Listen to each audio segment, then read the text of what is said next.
Hello, my name is again Fred Faroki, and these are my colleagues, Amanda and Judy. So we're going to present to you our technology forecast for the rotary blood pump. Our objective was to invent a new use for the blood pump by merging this technology with a distinctly different one. Our team discovered that by combining the common fire extinguisher technology with a scaled-up rotary pump, we can introduce a new opportunity in the firefighting arsenal. But first, I'm going to go over the extinguisher technology, and later Amanda will discuss the rotary blood pump technology and the result of merging the two different technologies. And lastly, Judy and I will go over the US market share and the financial information. Now, hopefully all of you know how to use a fire extinguisher. But how many of you have actually used one in order to save your life, your family life, or your property? When I was no more than 5 years old, my brother and I were left home alone. And him being 5 years older than me, he was responsible for turning on the water heater.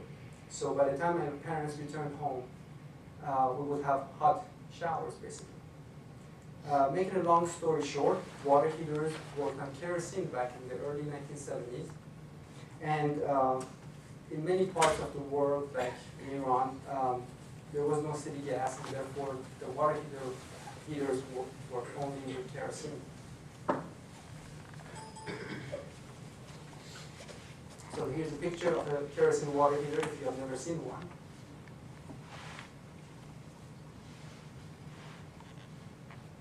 So my brother accidentally had left the pilot switch on for either too long, or when he was transferring the kerosene from the tank to the water heater, he had probably spilled some on the ground. But I remember as soon as he lit the match, the corner of our bathroom where the water heater stood caught on fire. It was engulfed with fire. So hearing my brother scream, I just remember where the fire extinguisher was. So I ended up running to the kitchen, put in a chair, and I was too little. So I got on top, removed the fire extinguisher, ran right back into the bathroom where my brother was hysterical. So I remember my father's lessons. I had to basically pull the pin, aim at the fire, squeeze the lever, and sweep as the best I could. Luckily for both my brother and I, the fire was small enough and the extinguisher was adequate enough to put out the flames. Had the fire been larger or with a different fuel source, the outcome of this event would be very, very different. I was also very grateful that my father had taken the time on many occasions to teach us both how to use a fire extinguisher. Therefore, next time that you're going to buy a fire extinguisher for your home or place of work, place close attention to their rating and classification.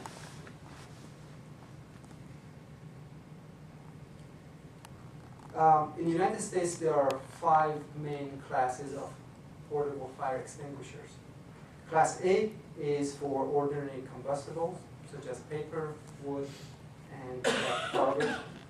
Class B is for flammable liquids and gases. Class C is for electrical fires. Class D is for explosives and combustible metals. And Class K is for cooking oil and fat.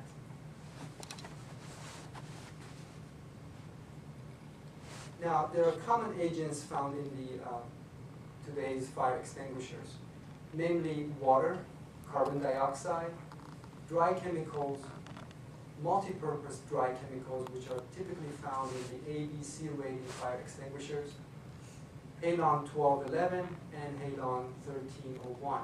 Now, what are the halons? The halons are basically compressed liquids and gaseous flooding agents that are typically safe for human exposure and they're also doesn't leave any residue. So they're very popular. However, they've been recently linked to the ozone depletion, and that's why they're highly, highly regulated by the government.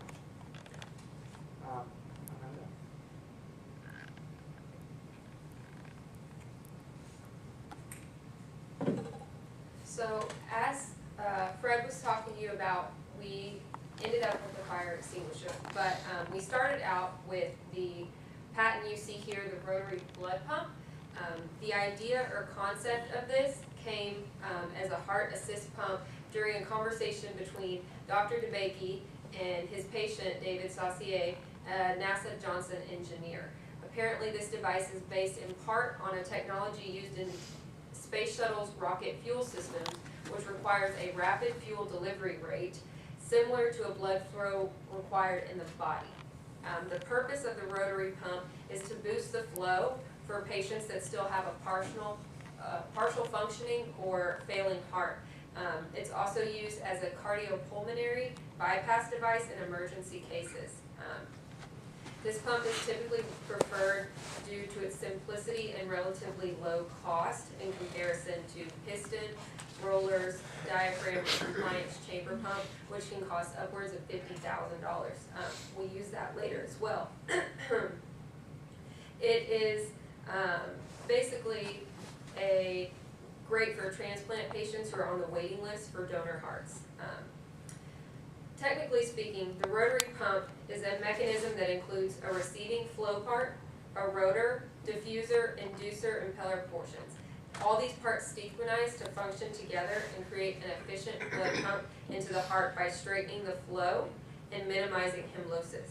The rotor part is filled with cross-linked blood or other biocompatible material and is regulated by circuits, which these circuits are then regulated by microcomputer. Magnets are also used with the impeller blades with a small air gap, and adjustments can be made to maximize the efficiency. This device was initially used in part of Dr. DeBakey's LVAD device. When a patient was on the wait list for a new heart, the rotary pump was implanted as an assist device. It was only meant for short uses. However, we learned through some more research that there have been developments that this device is being used for multiple years and or implanted permanently. So how did we get from this device used for blood to a fire extinguisher? Well, we used the Delphi method. Our objective was to invent a new use for the patent that we had. Because it was so simple in its nature, we began the process by brainstorming all the options together. We consistently asked each other questions, and we came up with 3 potential products. The fire extinguisher that we're talking about, a recreational sporting vehicle jet ski propelled by a pump, and then a breathing assist device. After researching all these choices on PatentSnap, we learned the jet ski was already invented, so that was out. And we then focused in on our 2 other choices. After much deliberation, it really came down to the fact that the fire repellent market has virtually 0 technology in it at this point in time, and it's also a more simple device to install and cost effectiveness in comparison to a market that has a lot of technology already in it and is already very costly in nature. So the outcome we came up with was this device that you see here. It's got a tank on it just like any other fire extinguisher, and it's got a weight that pushes down the material that goes into the pump and sprays out using the main component of our patent down at the bottom, kind of like a reverse fire extinguisher. So now I'll go into our SWOT analysis of the product that we decided on. The main strength in comparison to the current market is that it's an unpressurized system. When you have a pressurized system, it has to have a very thick shell on it, and therefore it's a lot heavier, more costly, more prone to defection, and ours completely eliminates that. It makes it a more safer.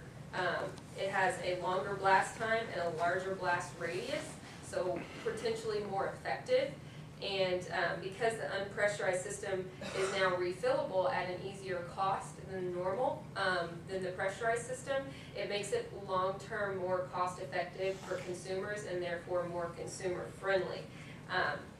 Because using a battery pack for it, it gives it a longer shelf life than normal, and than our normal competitors, and it makes the maintenancing on our product a lot easier.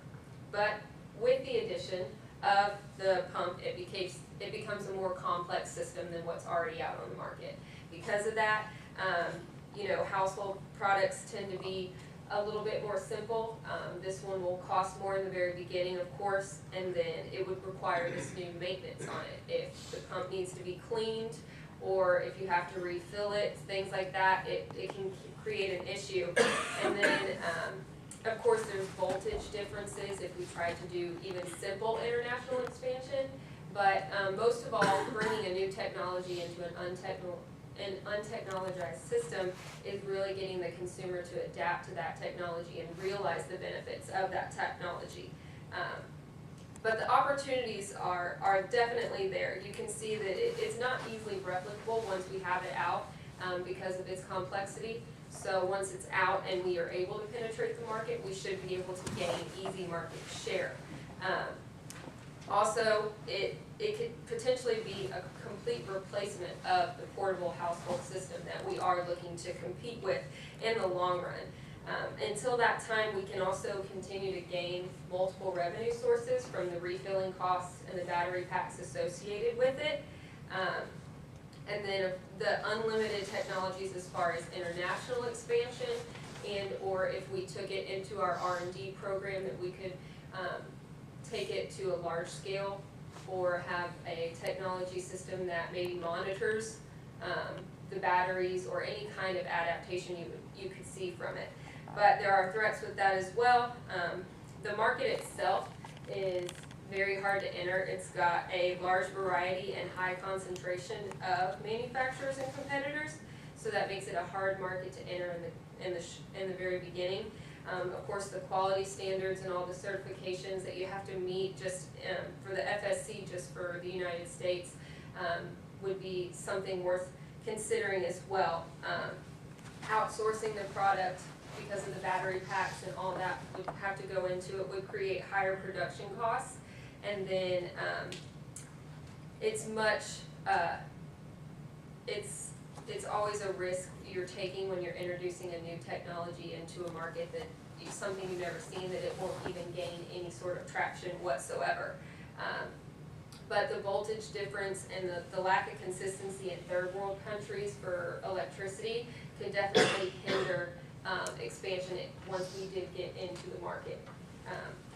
So Fred's going to talk about the market analysis that we did, pending that obviously the strengths outweigh our weaknesses and we were able to create a working product.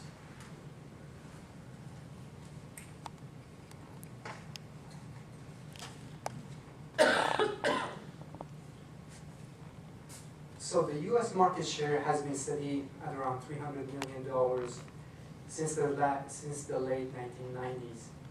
And just up till 2009, where we had the Great Recession, and that year only 50,000 units were sold or either recharged for that year.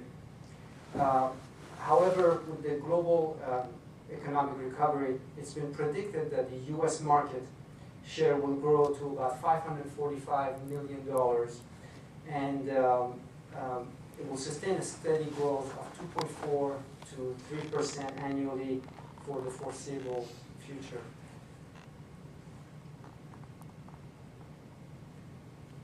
Based on these figures, if our company takes a very conservative U.S. share of 1% for the first year, 10% for the second year, and 25% for the third year, we can estimate that the sales figures would be $6 million in 2015, $56 million in 2016, and $144 million in 2017, respectively.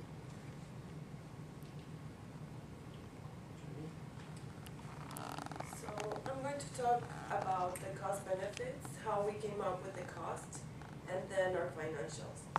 So the first thing that we did was interview 2 category managers that were familiarized with this type of products and pieces of our prototype. And we divide the prototype in 7 primary parts. And we came up with an optimistic price or cost and then a pessimistic. With this, we got the average manufacturing cost, which is $40.75. And we compare it to our competitor, which is much cheaper. So right now, it doesn't seem like it's a cost benefit. By going into the refilling cost, we can see that our prototype will have a cheaper refilling cost of $6 compared to our competitor that is $12, so it's half the price. And then the total cost with the refilling is still more expensive, our prototype than the competitor, and this is why we did a cost-benefit analysis. These 2 charts are very important. On the first section, we see the cost analysis of the new prototype, and then in the second section, we can see the actual prototype. So first, you can see there that the item cost is $40.75, and the refilling cost is $6. So making an assumption that we will use the fire extinguisher once a year, or using it one time, the next time that we use it, we will add those $6, and in the first 2 years, it looks more advantageous to use a competitor prototype. But as we go on the third time that we use it, or the third year, the cost will flip, and then it will be more beneficial to use our new prototype. And in the first section, it's the actual cost analysis, and in the second section, it's the price analysis. So the first section, it's more of an internal cost view, and the price analysis is more for customers. So on both sections, we see that after the third use of the fire extinguisher that we're designing will be cost advantageous, as well as it is more efficient, and it has potential cost reductions as we develop more technology. So there you can see how the charts will change the directions on the third time. Here are our financials. As Fred mentioned, the market share for next year is estimated to be at 545 million, and that's how we were able to target how many items we wanted to sell. So on the first year, we thought that we wanted to reach a percentage of 1%. And then as we go on the years, we thought that our product is really good and that we were able to reach a 10%. On 2017, we were targeting to 25%. And there you can see the number of units that we are targeting to sell. So by 2017, we're targeting to sell almost 4 million fire extinguishers.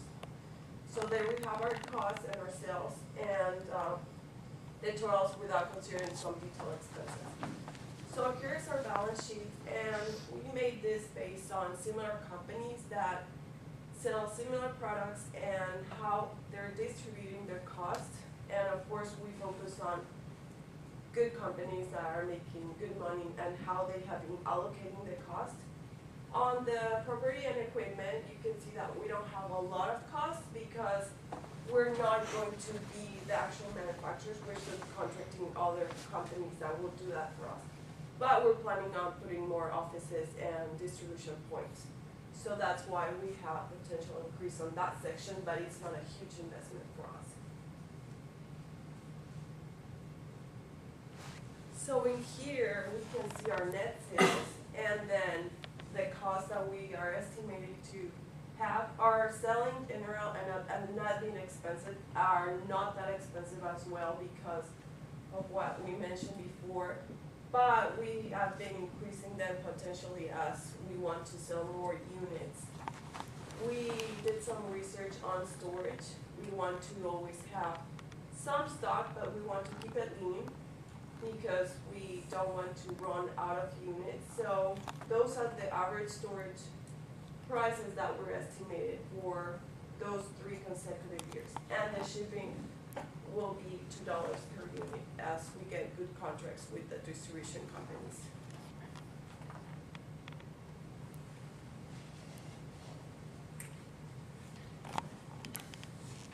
When something and some purposes, and in order to innovate a new product, the common fire extinguisher has been around since the early 1800s. Until we merged these two technologies, namely the fire extinguisher with the rotary blood pump, we were able to create a safer, a more efficient, more cost-effective, more consumer-friendly, and finally, a greener product for our environment. We will leave you with a quote from Joe Walker, which says, "At the intersection of differences lies the opportunity for innovation."